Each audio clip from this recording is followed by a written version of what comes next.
अच्छा, अब हम चलते हैं टुवर्ड्स स्टील सेक्टर। और इस दफ़ा का सेक्टर को मैंने ओवरऑल काफ़ी अभी रिसेंटली इसने काफ़ी रिकवरी दिखाई है, लेकिन इसके फंडामेंटल्स बहुत ज़्यादा लोगों को कम पता है, तो इस पे आई थॉट कि इस दफ़ा हम थोड़ा सा हम कॉन्सेंट्रेट करते हैं। सबसे पहले तो आप इसमें जो देखने वाली चीज़ें होती है, तीन चार डिफरेंट किस्म की प्रोडक्ट्स होती हैं, जिसमें एक नंबर वन लॉन्ग स्टील आता है और एक फ्लैट स्टील आता है। उसकी कैटेगरीज होती हैं जिसमें आप यहाँ पे देख रहे हो कि फिनिश्ड स्टील प्रोडक्ट्स होती हैं, री इन्फोर्समेंट बार्स होते हैं, रेबार भी कहते हैं इसको, फॉर कंस्ट्रक्शन ये यूज होती हैं। स्ट्रक्चरल स्टील सेक्शंस होते हैं, बीम्स, चैनल्स, एंगल्स, जिन्होंने कंस्ट्रक्शन की हुई है उनको एक आइडिया है कि ये क्या क्या बेसिकली चीजें होती हैं।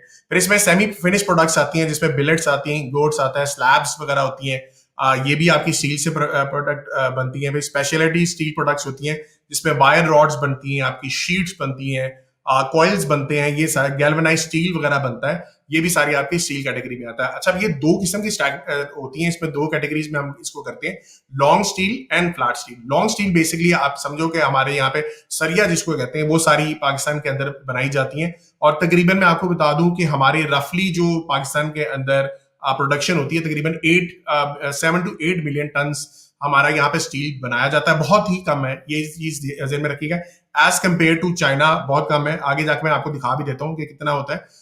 तो हमारी इंडस्ट्री ओवरऑल कहने का मकसद ये है कि स्टील की इंडस्ट्री यहाँ पे पाकिस्तान में बहुत छोटी है। अच्छा, दूसरी जो फ्लैट की जो स्टील है, फ्लैट स्टील हमारा ज्यादातर यूज होता है गाड़ियों के अंदर, ऑटोमेटिव इंडस्ट्री के अंदर होता है, या डिफरेंट इंडस्ट्रीज के अंदर आपका जो यूज किया जाता है वो फ्लैट स्टील है। अब फ्लैट स्टील पाकिस्तान के अंदर तकरीबन 1 मिलियन से 1.5 मिलियन के राउंड अबाउट है, आउट ऑफ 8 मिलियन। तो आप अंदाजा लगा सकते हैं कि फ्लैट स्टील की जो इंडस्ट्री है हमारी काफी छोटी है। अच्छा, इसका जो वैल्यू चेन है वो उसको थोड़ा सा समझ लेते हैं। वैल्यू चेन में बेसिकली ज्यादातर क्या होता है, ये वैसे फॉर डिटेल पर्पसेस मैं बहुत ज्यादा गहराई में नहीं जा रहा, लेकिन इसका सिनेरियो ये होता है कि पाकिस्तान के अंदर अक्सर क्या होता है, स्टील स्क्रैप जो होता है वो बाहर से इंपोर्ट किया जाता है, बाहर के मुल्कों से उगाया जाता है, ठीक है। और यहाँ पे जो आपके उसको पिघलाया जाता है पहले, फिर पहले उसको पिघलाया जाता है, फिर उसकी स्टील मेकिंग के अंदर उसकी प्रोडक्ट्स को मोल्ड किया जाता है, फिर उसके बाद कॉन्टिन्यूस उसकी कास्टिंग होती है।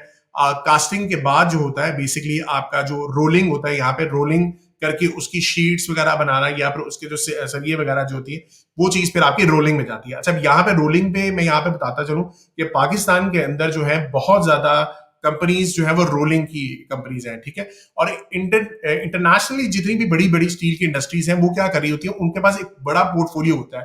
पोर्टफोलियो से मतलब ये है कि वो जो आयरन और जो बेसिक इसमें जो रॉ मटेरियल होता है वो वहां से लेके एंड प्रोडक्ट तक जो उनकी सारी चीजें अपनी ही होती है। तो उनके पास जो होता है वो मार्जिन बहुत ज्यादा होता है, यानी कि अपनी ही सोर्स रिसोर्सेज से आयरन इकट्ठा किया या स्टील स्क्रैप इकट्ठा किया, उसी को पिघलाया, उसी को पिघला के आगे जो है उसकी फिनिश प्रोडक्ट बनाई, फिनिश प्रोडक्ट के बाद वैल्यू एडेड प्रोडक्ट बनाई, वैल्यू एडेड प्रोडक्ट के बाद अपने कस्टमर्स को पहुंचाया। तो ये जब पूरा सोर्स बना होता है, ये इसकी वजह से वहां पे जो स्टील की इंडस्ट्री है वो बेहतरीन परफॉर्म करती है। पाकिस्तान के अंदर क्या है, यहाँ पे कंपटीशन बहुत ज्यादा हो जाता है, क्योंकि यहाँ पे रोलिंग वाली जो कंपनीज है, एक तो नंबर वन उनके पास मार्जिन थोड़ा बहुत कम हो जाते हैं, और जब मार्जिन कम होते हैं तो कंपटीशन जो है वो बहुत ज्यादा चल रहा होता है। तो ये चीज जो है ना हमारे पाकिस्तान के अंदर ये एक प्रॉब्लम है। सो ये आपको मैंने तीनों प्रोसेस बता दिए, एक अपस्ट्रीम है, मिड स्ट्रीम है, और जो डाउन स्ट्रीम है उसके अंदर आपकी जो सारी फिनिशिंग प्रोडक्ट्स वगैरह बनती हैं वो सारी यहाँ पे, जिसमें गैल्वेनाइज भी होता है, पावर कोटिंग होती है, ये सारी चीजें प्रोडक्ट्स आपकी स्टील इंडस्ट्री के अंदर आती है। मैं फॉर डिटेल पर्पस इसमें नहीं जा रहा कि क्या क्या चीजें होती हैं। अच्छा, की मार्केट सेगमेंट्स में अगेन जो मैंने लॉन्ग स्टील के अंदर आपको फ्लैट स्टील, ये दोनों चीजें मैंने बताई। इसमें जो कंपनी ज्यादातर जो फेमस हैं जो लॉन्ग स्टील के अंदर आती हैं, एक आपकी अमरेली स्टील है, वो आती है, मुगल एंड आयरन जो मुगल कंपनी है ये बहुत ज्यादा आती है। मुगल के पास कई ऐसी प्रोडक्ट्स हैं जो वो उसके पास मोनोपोली भी है कि ये प्रोडक्ट्स वो है वो नहीं भी लेके आ रही है, और उसके अंदर वो स्टील की चीजें नहीं बनाती है। अच्छा, फ्लैट्स के स्टील के अंदर जो हमने बात की कि इंडस्ट्री के अंदर बहुत ज्यादा यूज होता है, गैल्वेनाइज शीट्स वगैरह जो यूज होती हैं, उसमें आयशा स्टील काफी ज्यादा एक फेमस नाम है। और दूसरा इंटरनेशनल स्टील जो है ये बहुत ज्यादा इसके ऊपर काम करती है। सो इंटरनेशनल इंडस्ट्री लिमिटेड जो INIL है ये एक होल्डिंग कंपनी है, और ISL जो है वो बेसिकली जो स्टील का सारा काम कर रही होती है वो बैक एंड पे है। तो INIL की जो परफॉर्मेंस आपको नजर भी आती है वो ज्यादातर ये होती है कि ISL जिस तरह से परफॉर्म कर रहा होता है या जैसे उसकी हालात चल रहे होते हैं उसी की बेस के ऊपर उसके आपको परफॉर्मेंस नजर आएगी INIL में। अच्छा, पाइप्स एंड ट्यूब्स में चले जाएं तो यहाँ में seamless and welded pipes, steel tubes जो है ये बहुत ज्यादा बनाए जाते हैं। इसमें क्रीसन स्टील जो है वो अगेन आता है, और इंडस्ट्री INIL भी इसमें शामिल है। तो क्रीसन स्टील में अगर आपने रिसेंटली देखा है, हमने इसको कवर भी किया था कि K4 प्रोजेक्ट क्रिस्टल स्टील को मिला है, तो उसमें भी उन्होंने पाइप्स ही बना के आगे कंपनीज को देने हैं। तो अगेन आप देख सकते हो कि हर कंपनी का डिफरेंट डिफरेंट कोई ना कोई प्रोडक्ट है। अच्छा, गैल्वेनाइज्ड एंड कोटेड स्टील के अंदर आपकी जो कुछ कंपनीज आती हैं, उसमें अगेन ISL है, इंटरनेशनल स्टील है, और आयशा स्टील जो है ये भी आपकी इसमें शामिल है। अच्छा, यहाँ पे मैं थोड़ा सा लॉन्ग स्टील और फ्लैट स्टील को मैंने डिफरेंस क्यों किया है कि लॉन्ग स्टील के अंदर थोड़ा सा हमारे पास थोड़ा सा मार्जिन आपको ज्यादा नजर आता है। तो ओवरऑल जो कंपनीज आपको नजर आती हैं जिसमें लॉन्ग स्टील के अंदर आप फोकस करना चाह रहे हो या ये देख रहे हो कि इनकी स्टील की प्रोडक्शन वगैरह थोड़ी सी बेहतर होगी, तो लॉन्ग स्टील के अंदर अगर आप देखोगे तो यहाँ पे मार्जिन थोड़े से बेहतर है। तो प्रॉफिट मार्जिन अगर आप यहाँ पे देखें, कॉस्ट ऑफ गुड्स सोल्ड जो है ओवरऑल फिजिकल ईयर 2023 में 70% के पास रहा हुआ है। वैसे 2022 में कुछ ज्यादा महंगा था, तो तकरीबन 80% था। इस साल अगेन थोड़ा सा मार्जिन वगैरह बहुत ज्यादा हिट हुए हैं। तो इस साल का डाटा तो खैर मेरे पास यहाँ पे नजर आ रहा है आपको 9 ईयर्स का 14% या 5.4% यहाँ पे नजर आ रहा है। नेट प्रॉफिट मार्जिन अभी भी कुछ कंपनीज के थोड़े से लॉसेस में गए क्योंकि मार्जिन थोड़े से, जाहिर सी बात है, थोड़े से स्क्वीज हुए थे इस साल के अंदर। अच्छा, दूसरा जो है फ्लैट स्टील के अंदर अगर आप देखें तो थोड़ा सा इस साल के अंदर अगर आप देखो तो फ्लैट स्टील के अंदर थोड़ा सा इंक्रीज नजर आया, लेकिन ओवरऑल आप इसमें देख सकते हो कि कॉस्ट ऑफ गुड्स सोल्ड जो है ये काफी ज्यादा इसके ऊपर मार्जिन इसका ज्यादा है। तो जब मार्जिन आपको ज्यादा नजर आएगा तो आप देख सकते हो कि इसके अंदर एक मसला नजर आएगा आपको इन मार्जिन। तो ये थोड़ा सा मार्जिन से इसमें देख के चलना पड़ता है। पाइप्स एंड ट्यूब्स के अंदर थोड़ा सा मार्जिन निस्बतन इस दफा इस साल ज्यादा था, तो आपने देखा कि क्रीसन स्टील वगैरह जो है ये इस वजह से भी थोड़ा बहुत बेहतर परफॉर्म किया है। तो ओवरऑल स्टील सेगमेंट में कहने का मकसद ये है कि ये कंपनी जो है जितनी बहुत ज्यादा रिलाई कर रही होती है अपने रॉ मटेरियल्स के ऊपर। अच्छा, ये भी मैं आपको थोड़ा सा बता देता हूँ कि डिपेंडेंसीज वगैरह इसमें कैसी हैं। तो सबसे पहले हम डिमांड एंड सप्लाई को थोड़ा सा देख लेते हैं। ग्लोबल इस टाइम जो प्रोडक्शन होती है स्टील के अंदर वो 2 बिलियन टन की होती है ओवरऑल दुनिया के अंदर, और इसमें से सिर्फ 53% जो है वो चाइना बनाता है। और पाकिस्तान जो है एक साल के अंदर जो प्रोडक्शन करता है वो चाइना तकरीबन 1 घंटे के अंदर अपनी प्रोडक्शन कर लेता है। तो आप अंदाजा लगा सकते हो कि हमारी मार्केट जो है वो कितनी कितनी छोटी मार्केट है। अच्छा, टोटल प्रोडक्शन मैंने यहाँ पे 6 मिलियन लिखा है, जो मैंने आपको 8 मिलियन के पास राउंड अबाउट बता दिया। दूसरी चीज एक है कि ये बहुत हाईली सिक्लिकल है इन नेचर। ये आपने देखा होगा जिस तरीके से सीमेंट जो है परफॉर्म करते हैं उसी तरीके से स्टील की भी परफॉर्मेंस होती है। आपके हालात बेहतर होंगे, थोड़ी सी ग्रोथ नजर आएगी, तो लोग घर बनाने की तरफ आएंगे, बिल्डिंग्स बनाने की तरफ आएंगे, प्लाजा बनाने की तरफ आएंगे, तो आपके स्टील वगैरह यूज होगा। इसी तरह से सीपैक अगर आपका आ रहा है तो सीपैक से काफी ज्यादा बूस्ट इनको मिल सकता है।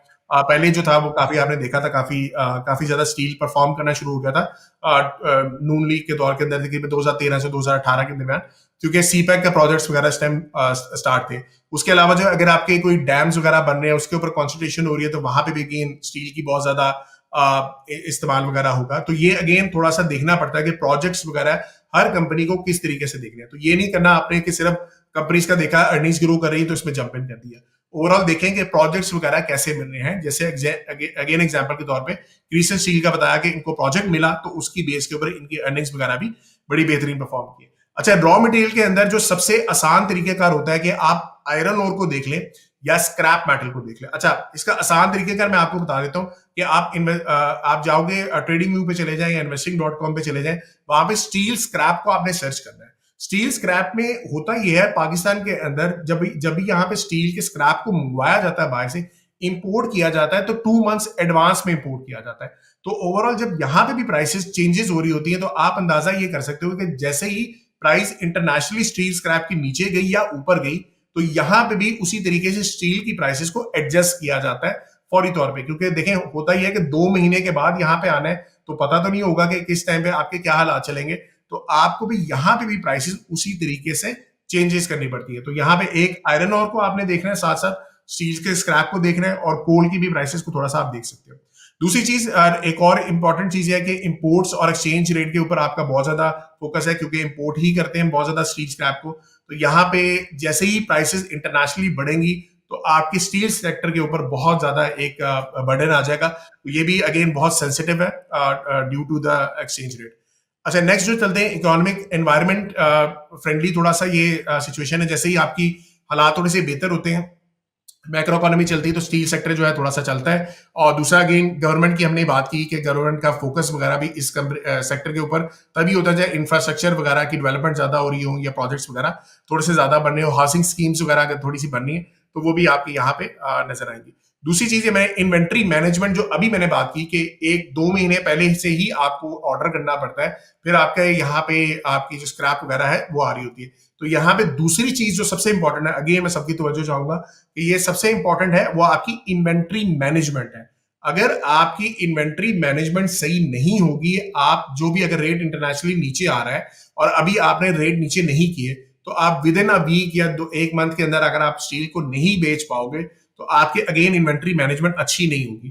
ठीक है, और इन्वेंट्री मैनेजमेंट में अक्सर आपको लॉसेस भी आ जाते हैं, बहुत ज्यादा लॉसेस आ जाते हैं या बहुत ज्यादा गेन्स भी आ जाते हैं। तो अगेन हर कंपनी को थोड़ा बहुत आपको यहाँ पे देखना पड़ेगा कि भाई आप इन्वेंट्री मैनेजमेंट सही तरीके से कर रहे हैं या नहीं कर रहे। ठीक हो क्या?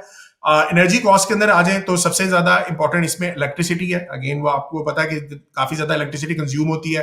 फिर आपकी गैस की प्राइसेस है, ये बहुत ज्यादा इंपॉर्टेंट है। तो ये दो चीजों को आपने फोकस रखना है कि अगर ये हालात हमारे थोड़े से बेहतर है, इलेक्ट्रिसिटी कॉस्ट पहले बहुत ज्यादा थी, आप लोगों को अंदाजा हो गया होगा कि आपका जो पिछले 1 आध साल के अंदर काफी ज्यादा बर्डन रहा है स्टील सेक्टर के ऊपर, गैस की प्राइसेस भी बढ़ी हैं, तो ओवरऑल आपने मार्जिन इनके श्रिंक होते हुए देखे हैं। तो आगे जाते हुए अगर गैस की प्राइसेस स्टेबल भी रहेंगी, आपकी इलेक्ट्रिसिटी कॉस्ट वगैरह थोड़ी सी नीचे भी आ जाएंगे या स्टेबल रह जाए, तो मार्जिन तब इंक्रीज होंगे जब इनको प्रोजेक्ट्स वगैरह साथ साथ मिलते रहेंगे। दूसरी चीज ये है, एक बहुत बड़ी प्रॉब्लम है कि क्वालिटी कंट्रोल पाकिस्तान के अंदर नहीं है। तो अमेरिकन स्टील एक स्टैंडर्ड स्टील एक क्वालिटी कंट्रोल होता है या ब्रिटिश स्टैंडर्ड होता है, जिसके तहत कभी भी अगर आपने कंस्ट्रक्शन की हो या आपने घर बनाया हो, तो आपको पता होगा कि 60 ग्रेड का सरिया या 40 ग्रेड का 50 ग्रेड का, ये सरिये के ग्रेड्स होते हैं। अब ग्रेड्स का क्या मतलब है कि आप अगर उसके ऊपर प्रेशर इतना डालोगे, अगर वो प्रेशर उसने सस्टेन कर लिया, 60 ग्रेड तक उसने सस्टेन किया, तो इसका मतलब है वो 60 ग्रेड का है। अगर उससे ज्यादा प्रेशर डालोगे तो अगर वो टूट जाता है, तो इसका मतलब है कि आपने क्वालिटी उसकी 60 तक रखी है। अब पाकिस्तान के अंदर क्योंकि बहुत ज्यादा प्लेयर्स ऐसे हैं जो स्टैंडर्ड को मेंटेन ही नहीं करते, तो जो पब्लिक लिस्टेड कंपनीज हैं उनके ऊपर एक कंपटीशन आ जाता है, और कंपटीशन की बेस के ऊपर जो है थोड़ा सा आपको मार्जिन अगेन देखने पड़ते हैं। तो इन शॉर्ट मैं आपको ये बता रहा हूं कि आप ग्रॉस मार्जिन साथ साथ देखते रहे, नेट प्रॉफिट, ये जो आपके ऑपरेटिंग प्रॉफिट मार्जिन है, ये भी आपको साथ साथ देखने चाहिए। और ये इसकी रीजन यही है कि क्वालिटी कंट्रोल हमारी यहाँ पे अगेन नहीं होती। दूसरी रीजन मैंने आपको बताई थी कि हमारे यहाँ पे रोलिंग के जो बहुत ज्यादा स्टील की कंपनीज हैं, वो क्या कर रही होती हैं कि उनके पास मार्जिन कम होते हैं, तो कंपटीशन ऑलरेडी बहुत ज्यादा होता है, तो कंपटीशन की वजह से इन कंपनीज को भी कभी कभार बहुत ज्यादा हिट आ जाती है। अच्छा, ये एनर्जी कॉस्ट वगैरह थोड़ी सी मैंने यहाँ पे शेयर भी की है। पाकिस्तान के अंदर अगर आप देखो तो पाकिस्तान के अंदर ऑलरेडी ग्लोबल इंडस्ट्री वाइज काफी ज्यादा स्टील जो आपकी बिजली है वो महंगी होती है, और महंगी है तो जाहिर सी बात है इनके थोड़े से मार्जिन हल्के फुल्के हिट होते हैं। अच्छा, बाकी जो है गवर्नमेंट की पॉलिसीज के अंदर एक बहुत बड़ा इंपॉर्टेंट फैक्टर आता है, वो है एंटी डंपिंग। अच्छा, ये चीज समझने के लिए आप लोगों को ये अंदाजा होना चाहिए कि इंटरनेशनली बहुत बड़े प्लेयर्स हैं, उनके बड़े ज्यादा मार्जिन होते हैं। चाइना आप लोगों ने देखा, ताइवान है, रशिया है, यूक्रेन है। अच्छा, यहाँ पे क्या हो रहा था कि जब ग्रोथ हो रही होती है तो बड़ा ज्यादा जबरदस्त स्टील वगैरह बना रहे होते हैं, अपना यूज कर रहे होते हैं। अच्छा, जब जैसे ही थोड़ा सा हल्का सा ग्रोथ कम होगी, तो इनके पास जाहिर सी बात है स्टील अगर वो पड़ा होता है, तो ये क्या करते हैं कि दूसरे कंट्रीज के अंदर ये एक्सपोर्ट कर लेते हैं, यानी पाकिस्तान के अंदर हम इंपोर्ट करेंगे। और इंपोर्ट जब हम इसको करते हैं तो इसको हम कहते हैं डंप। डंप क्यों कहते हैं? डंप उसको कहा जाता है कि अगर आपका इंटरनेशनली कोई स्टील की प्राइसेस ऐसे रेट पे आ रही हैं जो कि आपकी मैन्युफैक्चरिंग से नीचे पड़ती है, आपको रेट पड़ता है, तो उसको कहते हैं डंप। अच्छा, अब डंप जो है, जाहिर सी बात है जब आपको सस्ता रेट में बाहर के मुल्कों से आएगा, तो यहां तो प्रॉब्लम होगी आपकी इंडस्ट्री को। तो यहां पे गवर्नमेंट क्या करती है कि उसके ऊपर एंटी डंपिंग ड्यूटीज लगाती है, तो ताकि आपकी जो इंडस्ट्री कम से कम थोड़ी सी सस्टेन कर सके, कम से कम थोड़ा सा परफॉर्म कर सके। सो ये एंटी डंपिंग ड्यूटीज जो है ना, ये भी थोड़ा सा देखने वाली होती है। अच्छा, यहाँ पे चूंकि काफी ज्यादा लोग, हम थोड़े से बेईमान लोग भी हैं, थोड़ा सा ऐसे भी होते हैं कि किसी तरीके से कोई ना कोई रूट निकाल लेते हैं। जैसे कि चाइना के ऊपर लेट्स सपोज अगर आपने एंटी डंपिंग ड्यूटी लगाई, तो क्या होगा कि ताइवान के ऊपर अगर एंटी डंपिंग ड्यूटी नहीं लगाई हुई, तो लोग यहाँ के जो मैन्युफैक्चरर्स वगैरह जो सॉरी कंज्यूमर्स हैं, वो क्या करेंगे कि ताइवान से मंगवा लेंगे। अब ताइवान से मंगवा लिया, अगर उसके ऊपर भी ड्यूटी लगा दी तो रशिया या यूक्रेन से मंगवा लेते। तो ये थोड़ा सा सिलसिला चलता रहता है और पाकिस्तान के अंदर। तो अगेन फोकस गवर्नमेंट का ये होना चाहिए कि सबके ऊपर कंट्रोल थोड़ा सा रखा जाए, ताकि थोड़ा सा इंसेंटिव यहाँ पे इंडस्ट्री को भी मिले। दूसरे एंड से हमारी इंसेंटिव थोड़ा सा कंपनीज को भी चाहिए कि थोड़ा सा अपने आप को वैल्यू एडिशन की तरफ लाएं। जैसे इंटरनेशनल कंपनीज परफॉर्म कर रही होती हैं या उनका पोर्टफोलियो होता है, उसी तरीके से आप भी अपने एंड पे इसको फोकस में रखें। सो ये सारी सिचुएशन थी। ये थोड़ा सा मैंने ओवरऑल सारी ड्यूटीज वगैरह मेरी टीम ने जमा की थी, ये आप लोग खुद से भी देख सकते हो। इस टाइम पे 2025 के अंदर क्या ड्यूटीज लग रही, क्योंकि इस अगेन इन कंपनीज के ऊपर ड्यूटीज को देखना बहुत ज्यादा इंपॉर्टेंट है, और जितनी ज्यादा होंगी ड्यूटीज उतना ज्यादा आपको इंपोर्ट महंगी भी पड़ेगी, थोड़ा सा एंटी डंपिंग भाई थोड़ा सा फायदा भी हो सकता है। तो ये सारी चीजें आप यहाँ पे ओवरऑल देख सकते हो। सो दिस इज अच्छा, इसमें की प्लेयर्स भी देख लेते हैं। यहाँ पे हॉट और रोल्ड कॉइल्स होते हैं, कोल्ड रोल्ड कॉइल्स होते हैं, गैल्वेनाइज स्टील जो होते हैं, ये सारा आईएसएल बनाता है।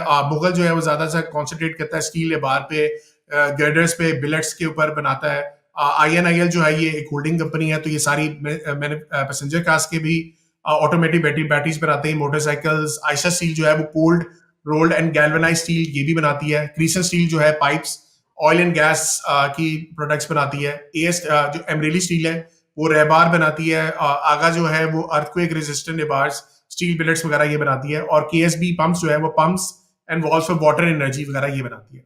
अच्छा, प्रोडक्शन वाइज ये मैंने थोड़ा पहले जिक्र कर लिया है, इसको मैं थोड़ा मजीद नहीं पढ़ा, ये आप लोग खुद से भी देख सकते हो। और ये ओवरऑल जो हमारी 2024 के अंदर जो प्रोडक्शन रही है थोड़ी सी कम रही है, लेकिन ओवरऑल आप यहाँ पे इसका परसीज देख सकते हैं। लेकिन this is our local steel production. इस साल पिछले साल की निस्बत थोड़ी सी कम रही थी, और ये हमारी ओवरऑल एक्चुअल कैपेसिटी है, कैपेसिटी में भी बहुत कम यूज हो रही है। ओवरऑल फिजिकल ईयर 2023 में 13.6% आपकी तकरीबन फ्लैट स्टील की प्रोडक्ट कैपेसिटी थी यूटिलाइजेशन, और लॉन्ग स्टील के अंदर तकरीबन 33 थी, ट्यूब्स एंड पाइप्स के अंदर तकरीबन 19% है। तो ओवरऑल सारी कैपेसिटी इसमें यूज नहीं हो रही, और ये लोकल सप्लाई वगैरह भी यहाँ पे आपकी प्रोडक्शन इंपोर्ट वगैरह आपको नजर आ रही है।